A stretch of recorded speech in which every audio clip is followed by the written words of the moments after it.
Hello, friends. Welcome back to my channel. My name is Malvika, and in my last video, we have already discussed about educational management and overview. And in this unit 2, we will be discussing about the historical perspective of educational management. That too, with the reference of Indian context. So, this is going to be the structure of our discussion today. I will be introducing you towards the historical perspective of educational management in India. Then we will be discussing about the objectives. Later on, in 2.3 point, we will be discussing about development of educational management in the pre-independence era, focusing on the first period, second period, and the third period. Later on, in the session while discussing, we will also discuss about the development of educational management in the post independence era. We will also be putting up our special reference to University Education Commission, Secondary Education Commission, the Indian Education Commission, National Policy of Education, which was given in 1968, National Policy of Education, which was given in 1986 and which was revised in 1992, and Program of Action. Then, starting up with the video.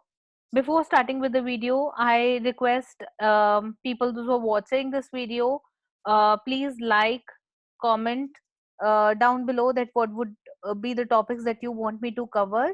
Also, I want you to please share this video with your friends and people, those who are preparing for this assistant registrar examination.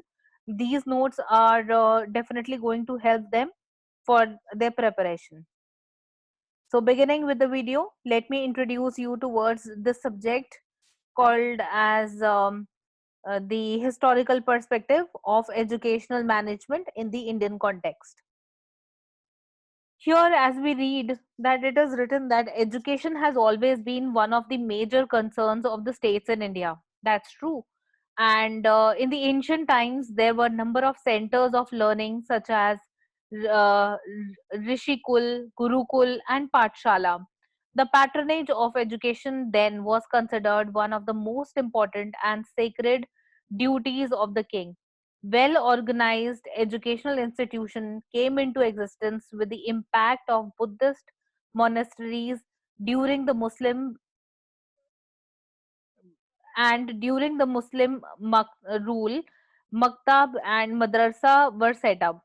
However, during the early period of British regime, that is from 1600 to 1812, the policy of indifference was followed. The Britishers came as traders, and like all commercial establishments, their main objective was economic gain by trade. Education, therefore, was first ignored.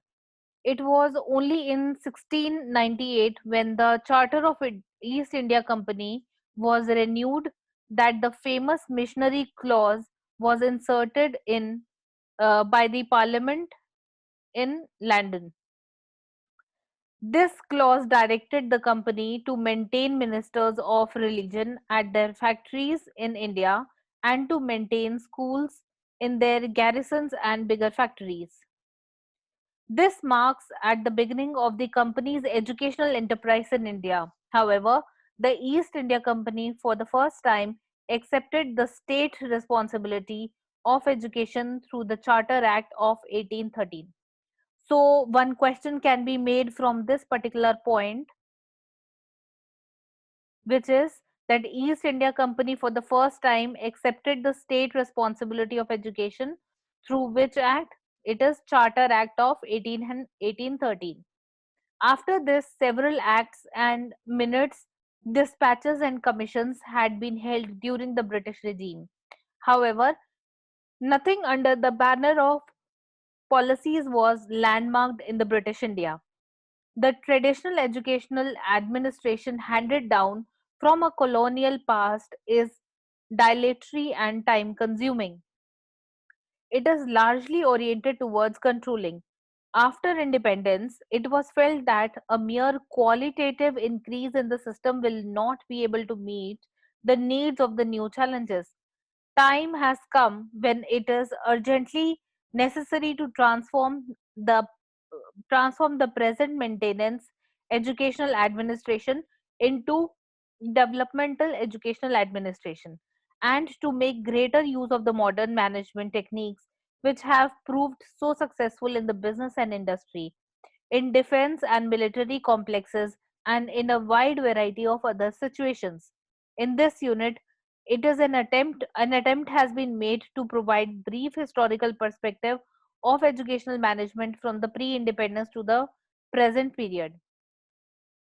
So these are some objectives. After going through this chapter, we will be able to explain the development of education management in the pre-independence era.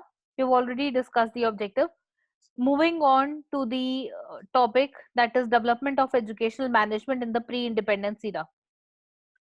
States in India has always shown its concern for education. In ancient times, education was provided through Rishikul, Gurukul, and Pathshala. Providing educational facilities was considered to be one of the most important and sacred duties of the king. Well organized formal educational institution came into existence with the establishment of Buddhist monasteries and during Muslim rule in the form of maktab and madrasa. However, during the first period of British regime from the early days of 1812, the policy of indifference was observed. The Britishers came as traders, and like all commercial establishments, their sole aim was economic gain by trade. Education, therefore, was first ignored. The East India Company for the first time accepted the state responsibility of education through Charter Act of 1813. Here, we will restrict the development of educational management during pre-independence, that is, colonial India between 1813 to 1947. The history of educational management during colonial India can be divided into three parts. The first period ranges from 1813 to 1853, that is also known as Introduction of Centralization. The second period ranges from 1854 to 1919, that is also known as the period of state control and extreme centralization. Then comes up the third period, that is 1920 to 1947, which is also known as provincial autonomy. Let us discuss about the first period, that is from 1813 to 1853, which is known as the introduction of centralization. This period saw major landmarks in the history of educational management. The Charter of 1813 and Macaulay's Minutes of 1835. During this period, the financial control over the education was centralized in the imperial government. The state government had to execute their educational programs under the system. A brief overview of the educational management aspect of the Charter Act of 1813 and Macaulay's Minutes of 1835 are given below. The Charter Act of 1813. Under it, the East India Company for the first time accepted the state responsibility of education. The Parliament by this act empowered the Governor General Council of India to direct that out of any surplus revenues, a sum of not less than 1 lakh of rupees in each year shall be set apart and applied to revival and improvement of literature and the encouragement of the learned natives of India, and for the introduction and promotion of knowledge of the sciences among the inhabitants of the British territories in India. In this way, the financial control was centralized in the central government of India, and the provincial government had to execute their educational program under the system. However, in spite of parliamentary sanction, there has been a lull in the educational activity and money remained unspent. Hence, a General Committee of Public Instruction was appointed in 1823. So, General Committee of Public Instruction was appointed in 1823, which is recognized which reorganized the Calcutta Madrasa and Banaras Sanskrit College. A few more colleges were also established in this year. The committee also undertook the task of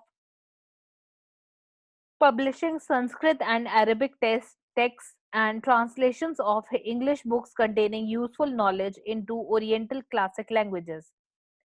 The Charter defines The Charter Act defined educational policy in bold and ambiguous terms without making any reference to the medium of instruction or the type of educational institutions to be established.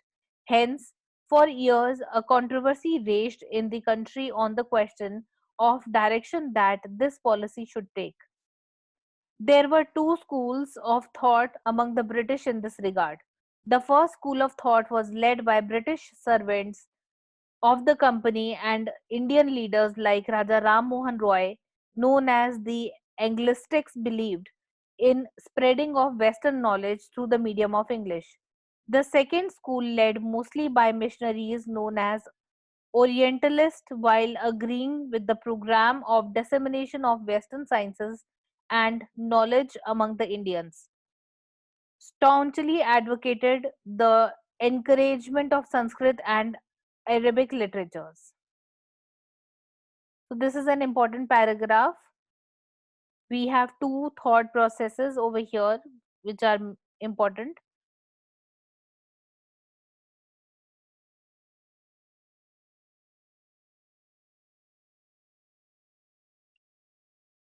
The government supervision of the education was for the first time introduced in 1823 with setting up of General Committee of Public Instructions for the Presidency of Bengal. It was followed by a committee at provincial level in 1843 after 20 years. Second is Macaulay's Minute on Education, 1835. During this controversy of Anglicists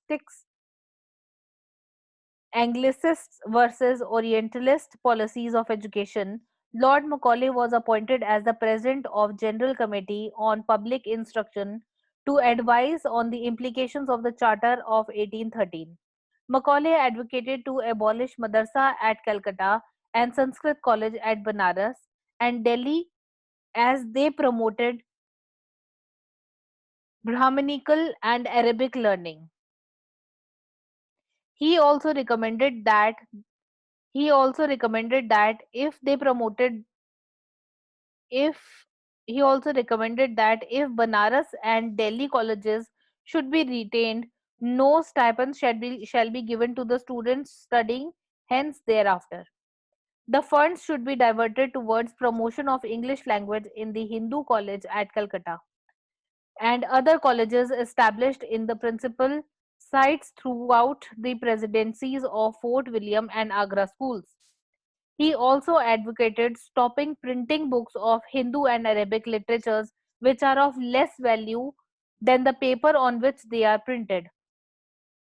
Macaulay pleaded the introduction of English education in the place of vernacular education. He pleaded for educating the classes and did not bother for the masses. He advocated the downward filtration theory in these words. So the downward filtration theory is the important point here. It was advocated by Macaulay in 1835.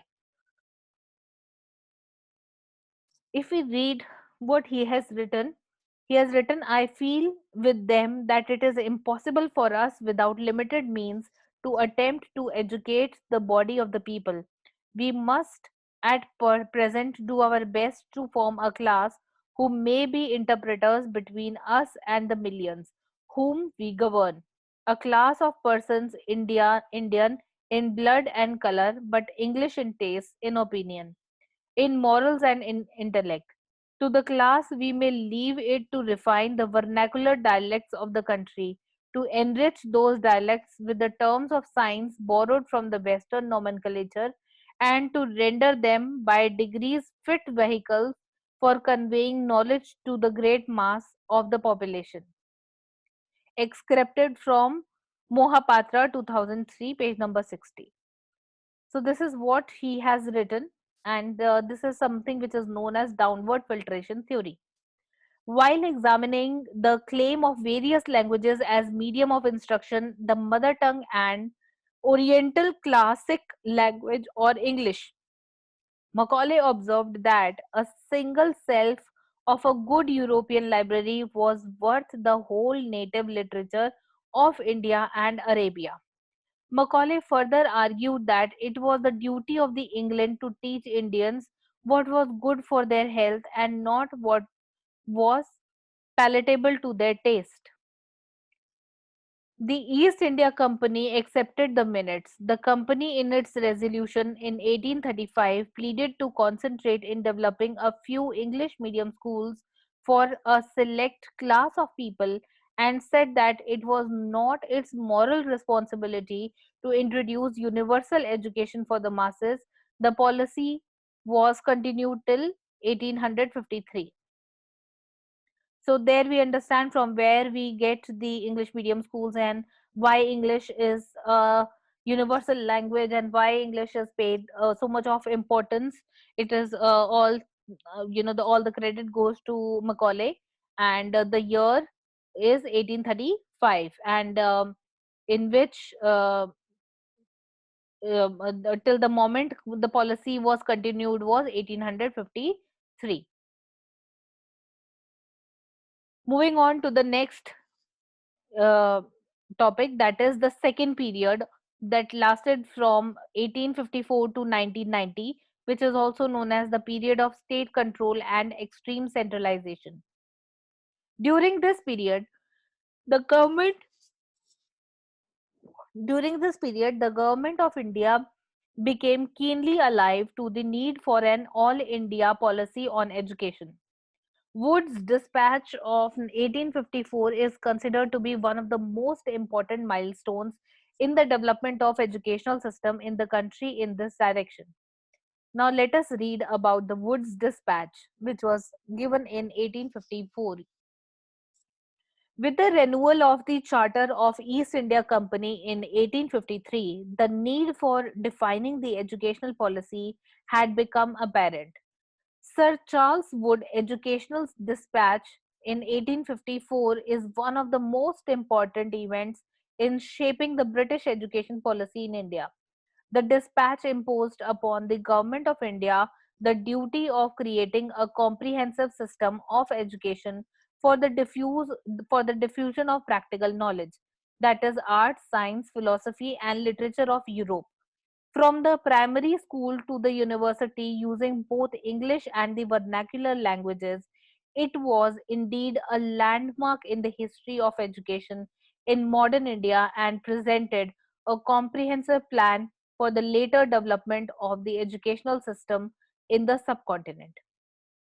The dispatch proposed to subsidize private enterprises in the education by payment of grants in aid, as was then the practice in England. It also recommended for discontinuing the entire government provision of education. The existing government institution, especially those of the higher order, may be safely closed or transferred to the management of local bodies under the control of and aided by the state. On the basis of these recommendations, the new system of education in India gradually evolved. The Department of Education was first set up in 1850 by Lieutenant Governor James Thompson, with visitors for vernacular schools and Visitor General for the province. It was later decided by the Government of India in 1854, as a consequence of recommendation of Wood's dispatch, to have a Department of Public Instruction in each province for promoting general and public education in India. Consequently, the post of Visitor General was replaced by that of Director of Public Instruction. For effective administration of mass education at primary level, the province was divided into four circles, each under the charge of a circle inspector. The dispatch recommend the following measures for realization of the desired aims. The first aim was to establish of a separate department of public instruction in each of the five province, that is Bengal, Madras, Bombay, Northwestern provinces, and the Punjab. It was also to be headed by a director who was supposed to be assisted by an adequate number of inspecting officers for its administration. The establishment of three universities at Calcutta, Bombay, and Madras. This proposal to set up affiliating universities on the model of London University was accepted. The organizational structure of these universities consisted of university authorities, which included a chancellor, a vice chancellor, a senate consisting of not less than 30 fellows nominated by the governor in council, and a syndicate consisting of vice chancellor, the director of public instruction of the province, and six fellows elected from the member of the faculties. The Senate was empowered to manage the affairs and property of the university, to appoint and remove all examiners, officers, and servants of the university, and to frame bylaws and regulations. All bylaws and regulations framed by the Senate had to receive the approval of Governor in Council.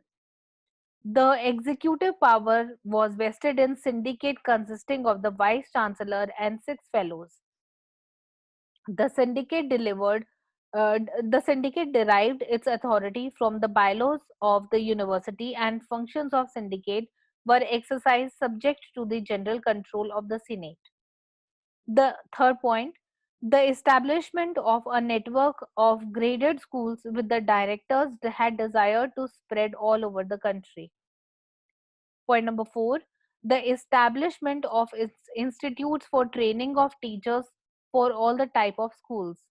Point five, greater attention to vernacular school, indigenous and others for expansion of elementary education. There is no space here to comment in detail on the development of education over the next 70 years, except to say that the period was marked by a rapid proliferation of high schools, often of dubious quality, ran purely for profit. However, in 1882, the Government of India appointed commission known as Indian Education Commission. This is an important point, to inquire into a manner in which the effect had been given to the principles for dispatch in 1854, and to suggest which measures as it may think desirable in order to further carry out the policy therein laid down. So in 1882, the Government of India appointed a commission which is known as Indian Education Commission, and it was made to inquire into the manner that which effort has been given to the principles of dispatch, and to suggest which measures they think that it is desirable to further carry out the policy which has to be laid down. Moving on to Indian Education Commission, which was given by Hunter Commission in 1882-83.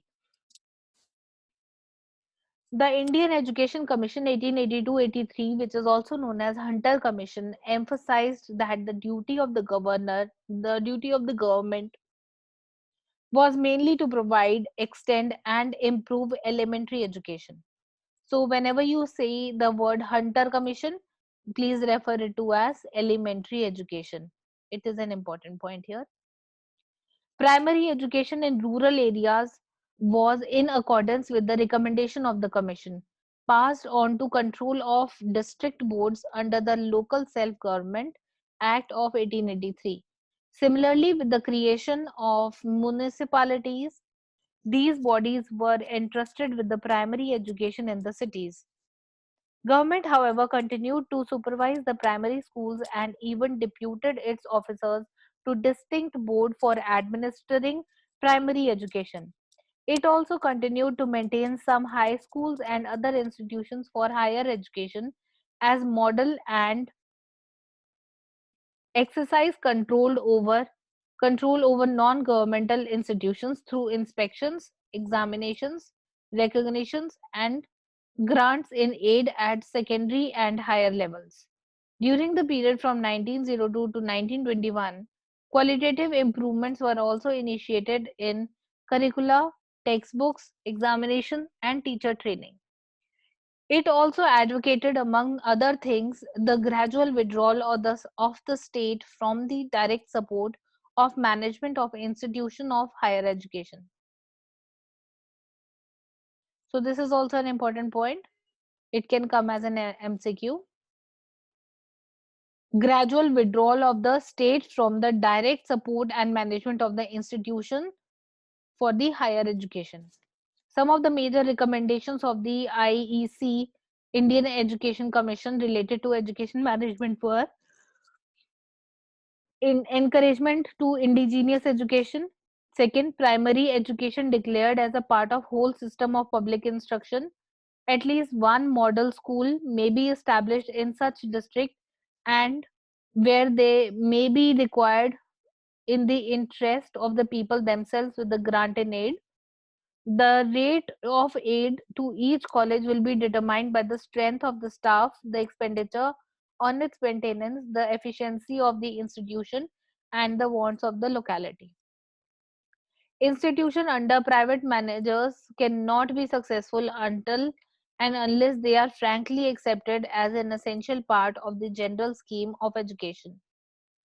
The managers of these institutions be consulted on the matter of general educational interest in the conduct of departmental examinations.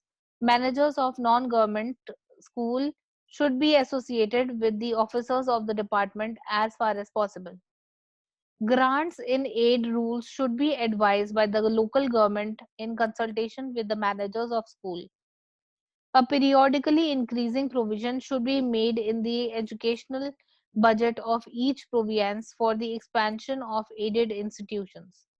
Greater latitude should be given to the managers of aided schools in fixing the course of instruction and the medium through which it is conveyed.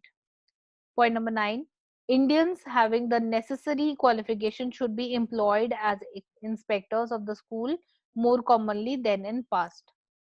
So, greater concerns of the state towards the higher education led towards the expansion of higher education. The increase in the number of colleges led to the problems which necessitated the appointment of Universities Commission in 1902.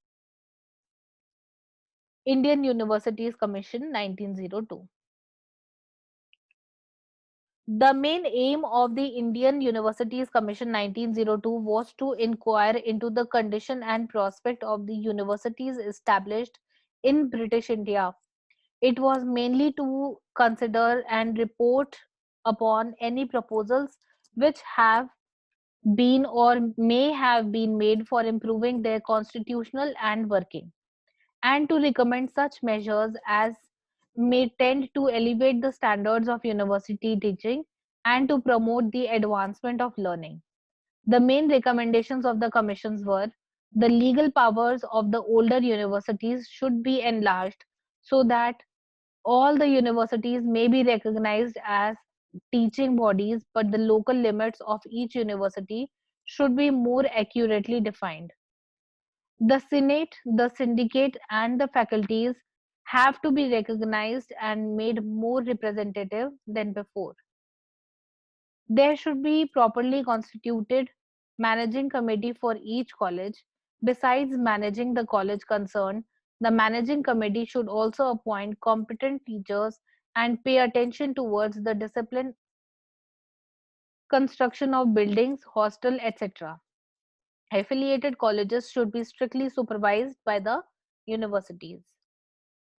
In the course of decision, in the course of the discussion on the Indian budget, the Under Secretaries of State for India admitted the need for paying more attention to the Indian education. As a result, the Court of Directors of East India Company passed the resolution on education policy in 1813.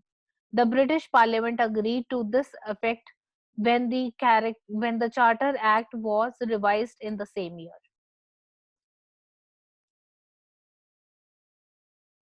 So, Government Resolution on Education Policy 1913. Realizing the importance of mass education, the Government Resolution on Education Policy 1913 recommended for sufficient expansion of lower primary schools as well as upper primary schools. It also just suggested to raise lower primary schools to upper primary schools if needed to be. It advocated improvement in the condition of middle and secondary vernacular schools and recommended that their number should be increased. The resolution felt the need for establishment of local board schools in place of private aided schools. Unlike Macaulay, it also advocated for the adequate subsidized to maktabs and pathshalas. The resolution recommended to stop further establishment of state institutions. However, the state should not completely withdraw from the sphere of secondary education. It felt that the existing institutions should continue to serve as models and proper grants in aid should be sanctioned to the private institutions. The inspection and management of the private schools should be made more efficient.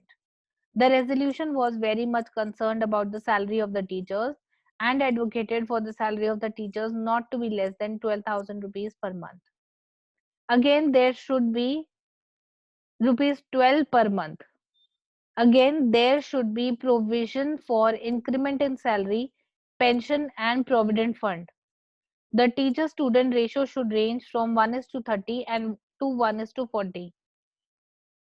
The number of women teachers and inspectors should also be increased. The resolution felt inadequacy of existing 5 universities and 185 colleges and advocated for expansion of university college education. There should be separation of the two functions of the university teachings and examining. For the first time, it was felt that the university and the high school should be assigned distinct spheres of activities. The universities should be relieved from the responsibility of granting recognition to the high schools and should be kept under provincial government. The outbreak of the First World War delayed the developments planned in the resolution, and many important terms items were postponed owing to financial stringency. However, in 1917, the Government of India appointed the Calcutta University Commission. Although it deals with the Calcutta University only, the report has greatly influenced the subsequent course of secondary and higher education in the country. Calcutta University Commission, which is also known as Sadler Commission. It was given in 1917 to 1919. The major recommendations of the commission in the context of management are there should be a central advisory board of education, that is CAB, which would be able to perform an invaluable function by defining the general aims of educational policy, by giving advice and assistance to the local government and to the development of educational ideas in various provinces and also elsewhere in India. The development of Mofussil colleges should take place in such a way as to ensure the encouragement of gradual rise of universities centers at a few places by concentrating all possible resources for higher education in them. Intermediate classes should be separated from the universities for the BA degree. The curriculum should be spread over the 3 years. The stage of admission to the university was to be intermediate instead of matriculation. A separate high school and intermediate board should be formed in every province for the better management of secondary education. Recommendation was also made to free the board from the control of the Department of Education. The teachers of the universities should be given more powers to remove unnecessary state control over them. The regulation governing the working of the universities should also be made less rigid. For the internal administration of the university, a representative court in the place of Senate and a small executive council in place of the Senate should also be set up. An academic council and board of studies to be set up to settle academic questions pertaining to the questions courses of study, examination, degree and research work, etc. It also advocated for the appointment of a full-time and salaried vice chancellor. The Department of Education in universities should be established and education should be included in BA pass and intermediate courses. So one question can come up from this place as well, that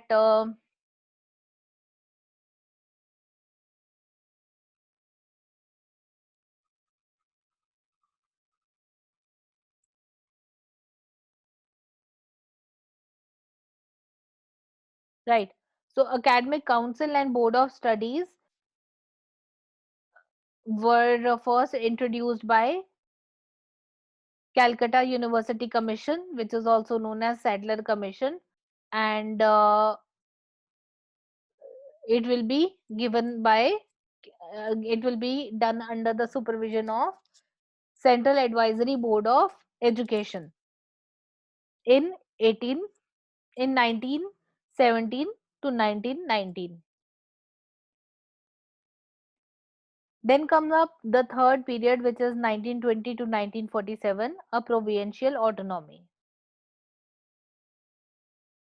We will be discussing about this topic in our next discussion.